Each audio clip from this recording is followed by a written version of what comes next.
ரொம்ப சிக்கலில் போய் மாட்டுவான். சரிங்களா? எப்படியா இருந்தாலும் ஒரு கட்டத்தில் நீங்கள் அடங்கி ஆகணும். கெட்டது பண்ணுறவனுக்கு சொல்கிறேன் நான். சரிங்களா? ஒரு பெத்த தாய்கிட்ட அடங்காதவன் ஊருக்கு அடங்கணும். ஊருக்கு அடங்கலைன்னா தெய்வம் அடக்கும்.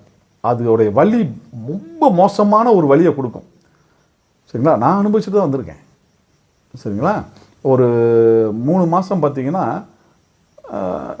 ஒரு சிறைக்கு போகிற மாதிரி ஆயிடுச்சு. சரிங்களா? அது பிணையில் வெளியே வந்தோம்னு வைங்களேன், ஜாமீனில்.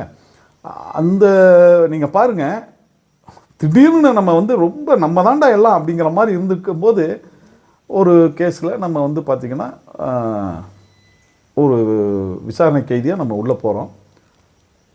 முதல் நாளே பார்த்திங்கன்னா நம்மளோட இது எல்லாமே ரொம்ப ஒரு அடங்கிடும். ஏன்னு கேட்டிங்கன்னா என்னென்னா, அங்கே போனவொடனே பார்த்திங்கன்னா ட்ரெஸ்ஸு எதுவுமே இருக்காது இல்லையா? நம்ம ஒரு பேண்ட் ஷர்ட்டோடு போவோம்.